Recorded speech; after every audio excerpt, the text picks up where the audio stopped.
Hi everybody, welcome back to another episode of our Dungeon Boss FAQ series. Today we're taking a look at the question in terms of how do we rune out Zomm. So right now conventional wisdom, or at least the prevailing theory, is that you should go all out damage reduction and defense on Zomm so that he becomes basically an unkillable machine. And so if he can't be killed, then obviously you're going to win a war of attrition, ultimately wear down your opponent, and secure the victory. For PvP defense, I will definitely subscribe to this notion. I think an all defense and damage reduction is certainly to your benefit because you don't need to win at PvP defense. You just have to not lose. So there's a major difference there in terms of the logic behind those victory credentials. PvP attacks, though, with this last PvP tournament, we got a ×2 bonus for slow people, which made Zomm very, very, very powerful. And for that reason, I'm going to suggest that if you are using Zomm primarily for PvP offense, you maybe switch your tactics up to a attack-based Zomm, which is going to ultimately power up those minions as well.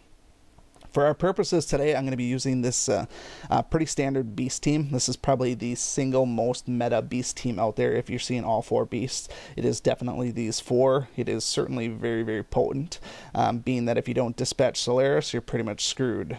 But essentially what it is a lot of teams that come in, if you're not using dark teams, they're going to get feared by Lupina, and then you have the massive synergy with the rest of the beasts. Beasts. And then with Pygnius, he does his bestial roar eventually, and that's pretty much the end of it at that point. On top of that, you have the hog wild attacks. There's just a perfect storm of things that could go wrong for you with this team. When they do the pack tactics and retaliate attacks, that's where that hog wild attack comes in, and when Grognug starts going nuts on your team, it makes for a really, really, really rough time. We're going to take this on with the team that I used throughout the PvP tournament. It was kind of catered towards that particular event because of the fast hero debuff as well as the buff on the slow heroes.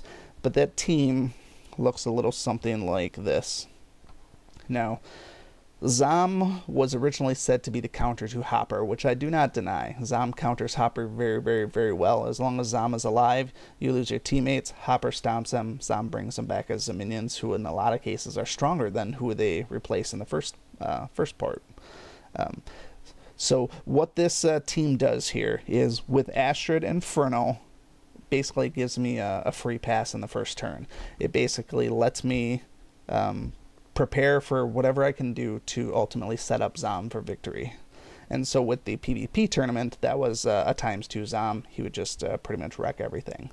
My goal with this one here is to essentially make it so that we are countering Solaris. So Zomm was a Hopper counter, but what I don't think people realize immediately, Zomm is an amazing counter to Solaris and pretty much negates beast teams. With one exception, we may see it here. I'll let you know if it comes up or not. If it doesn't come up, I'll still address it. But the goal behind this is Grognug is going to hit me and slow me, and so none of their people are going to do anything in the first turn because of my Inferno debuff. That's the whole reason I bring Inferno along, is to do some damage reduction. And then ultimately, when my people do go, the first person that's going to go is Solaris. And Solaris is going to re-heal anything that actually did come through as damage. Now, this team that I'm using is not infallible, but it is a very successful team so far. At least it was during the tournament. That might have been because most of the shades were nerfed. So this isn't uncommon for Inferno to take damage here and die. He's certainly not the most durable, and even I've seen instances where Zomm dies as well.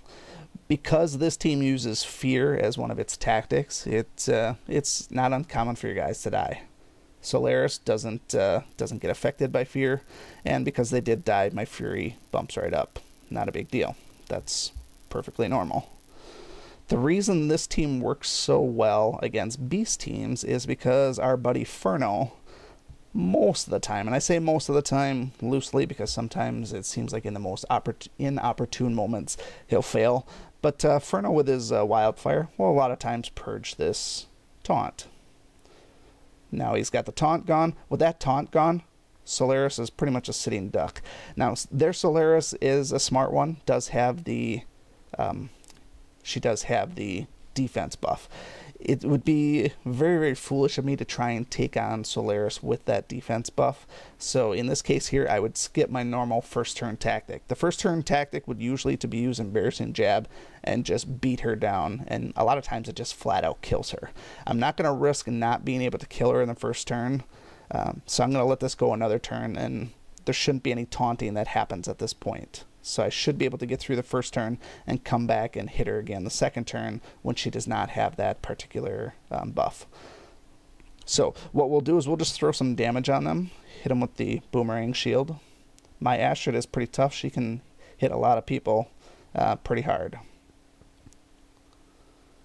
And so now we have the only skill that we have up for Zomm is the Taste for Brains. This is much like some of the other videos that I've been doing. This is an exercise in patience. I know that you want to use this skill, you want to heal, and you want to purge somebody and remove them from the battlefield.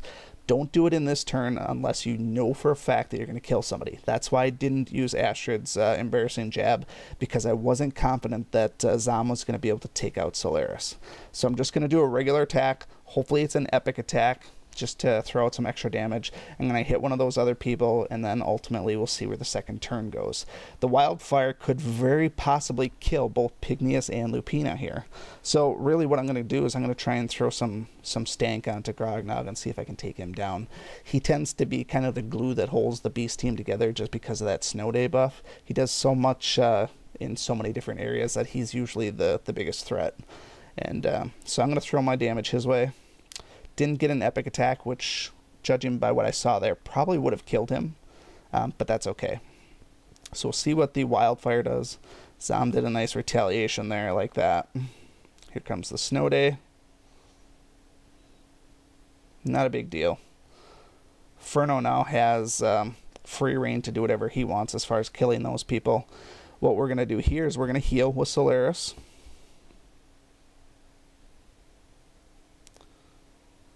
Solaris was kind of weak there. I guess they must have a pretty strong Pygneus. I didn't check any of the runes, which is not a big deal.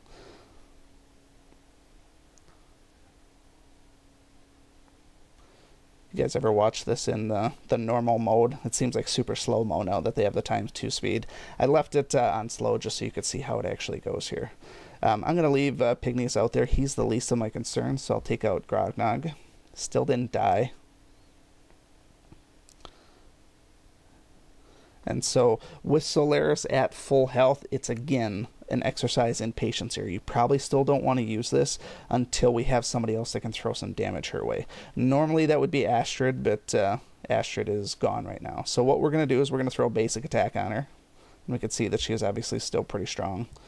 But with the Zaminion out here, we have a little bit of leeway for some safety. So we can throw some attacks on anybody else that we want. And in fact, what we might see, we may very well see Solaris sacrifice herself. That's where the patience comes in. If you don't waste your Taste for Brains, look what their team does. They're handing you a victory on a silver platter. Absolutely. Because now, here's the other thing that I was talking about, that instance that might occur. Occasionally a dead Grognog or even a live Grognog blocks you from targeting those ashes. Makes it a total pain in the ass. But now with no res, it's just a matter of waiting this one out. With Solaris still on our team, there's literally no way we can lose this raid. It's physically impossible to lose this one. And then there we go with victory. So that was a pretty strongly runed out Beast team, and with a little bit of patience, we were able to outlast them.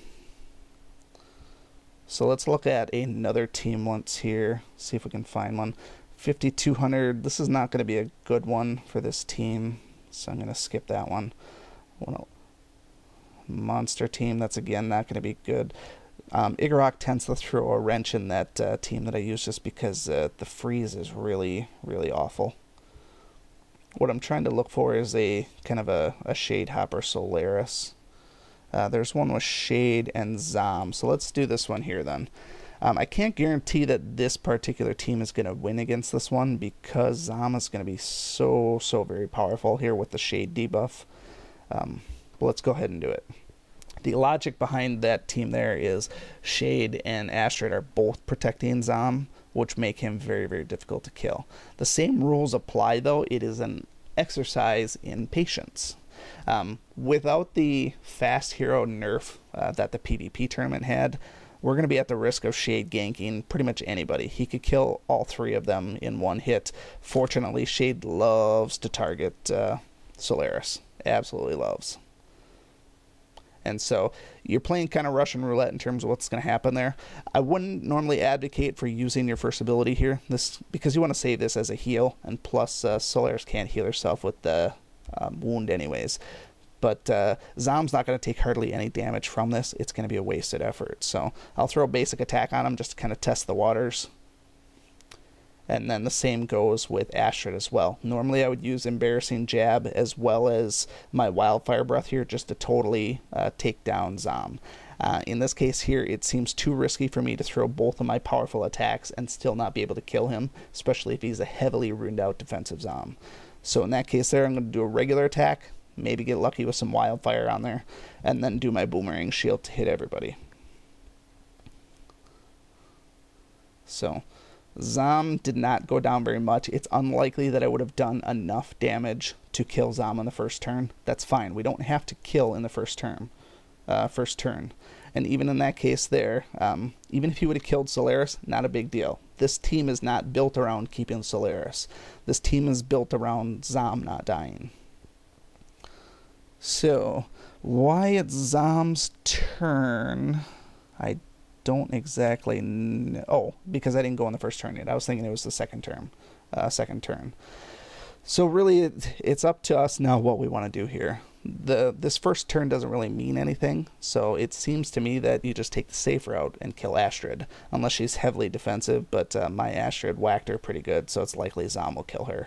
And down she goes. I don't need to purge her corpse or anything like that. Just let her be there. In fact, that's the best place for her, because if I don't kill Zomm in this next turn, Shade's going to possess that Astrid anyways. Not a big deal for me. He can go ahead and possess that Astrid all day. Again, we're back to the point of, do we bother with healing? The answer in this case here is no, because the only person that needs heals is Furno, and we're just going to be diverting that heals elsewhere. It's going to be a wasted turn. Throw another basic attack on Zomm, and now because Astrid is diseased, she may not be able to get the job done. We're really relying on Furno heavily to dish out some damage against Zomm, which he does. And now here's where we also get into a shade counter. Now you're kind of playing risky here. It depends on how strong you think your Zomm is. A lot of times what I will do is, we know that Shade's going to possess the next turn. That's happening. What we don't know is, who is he going to actually purge. If we attack him directly, he's going to not purge. I'm sorry. He's going to possess Furno. That will happen. So we could either attack Hansuke and then let him choose whichever one's going to be left, or we can kill Furno and then hopefully use Zomm to take care of Shade. My money is usually on the safe bet and not the risky bet. So rather than let him just possess my Furno and likely go nuts on my team, I'm going to spare myself, go after Hansuke, and then what I will do is I will let not him decide, but I will decide who he can actually possess. And I do not want him bringing Zomm back, so I purge the corpse from their Zomm, and now this should be very close to an auto win for me, because he's going to possess Astrid. Astrid is not a threat to me. Even if he kills Furno, doesn't matter. Furno comes back as an even stronger Zomm-minion, and I'm all set. Their Hansuke is not going to kill my Astrid. Nobody ever seems to, except for casters. So now it's just a matter of, who do I want to throw damage at. We're going to get 2 Zomm-minions this turn here, and we're getting to the point where this is very close to a guaranteed win. There are a few things that could go south, but it's just a matter of getting our first heal off with Zomm. That's really all that needs to happen, is to heal. We already used our Taste for Brains, so we have to survive for 1 turn so that we can use our next skill and start throwing some heavy damage out there. But fortunately we got the healer Zomm-minion. That's exactly what we needed. So the biggest threat here, really they're about equal for the most part. I would probably just spread the damage equally. that one actually whacked him pretty good. So Shade's not going to be an issue until that. Yep, so Shade is still very strong. That's what I was afraid of. Because they're no longer nerfed. I kind of wish he wouldn't have done that, but we have one healer and one non-healer, and then Astrid is going to die here. It's kind of unfortunate, the way that Shade's been working. But let's see if we can kill him. So Shade's done, and now it's just a matter of can these two together take on Hansuke. Normally it's not that bad. Cannot be wounded. We'll just self-heal here. And he won't be able to heal himself, and he's got shock, so he'll go down in a couple of turns. Unless he keeps dodging like that, which is insane. That's a little bit more like it. Throw some serious heat his way. Unfortunately, that healer guy is likely going to die, but I feel like I got this one in the bag.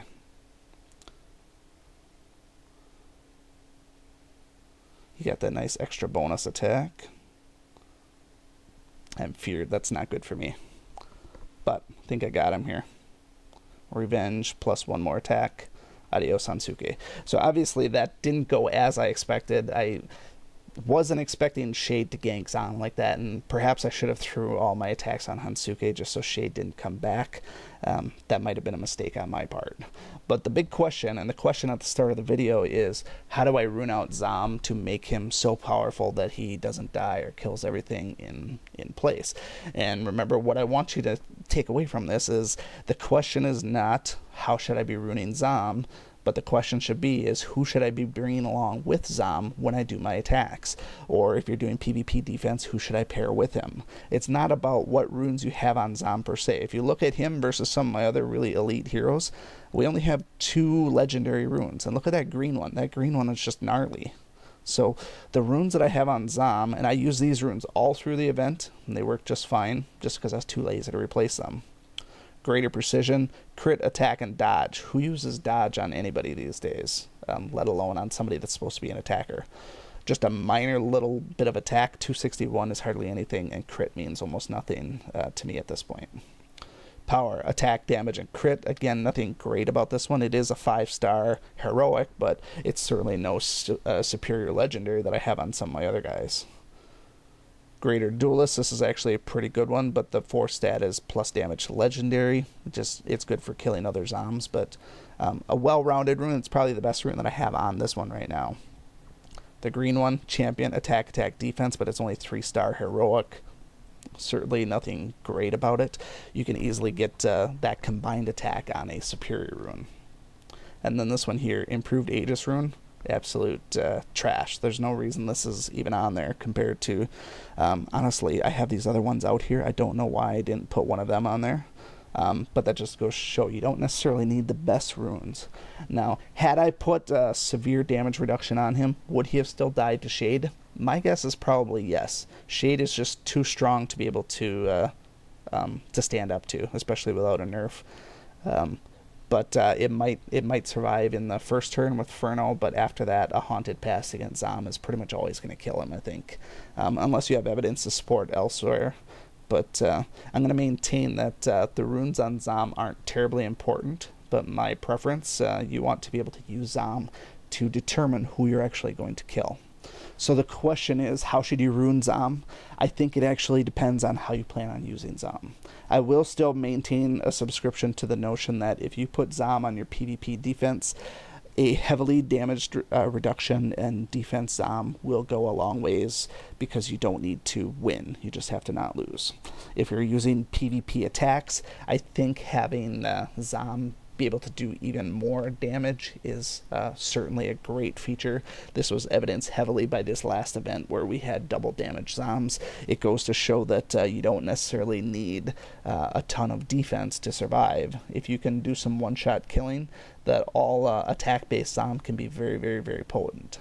So I think this is sort of a personal preference. You could see that my Zomm could really use upgrades in all 5 rune slots, and he did just fine. I took out 2 very strong rune power teams, even if the team that I was using was not the best team to go against their teams. I still won those, and that's how I won all those raids in the PvP tournament as well.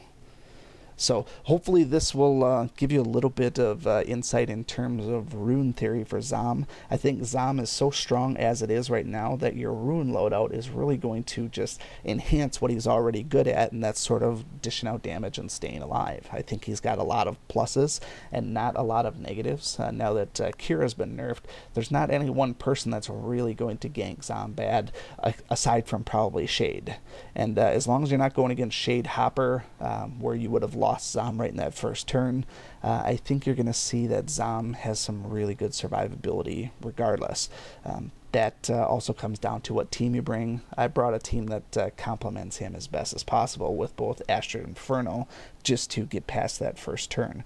And usually by the time the first turn's done for a lot of teams, like those beast teams, Solaris is dead a lot of times that first turn, just because not many people put that defensive rune on Solaris.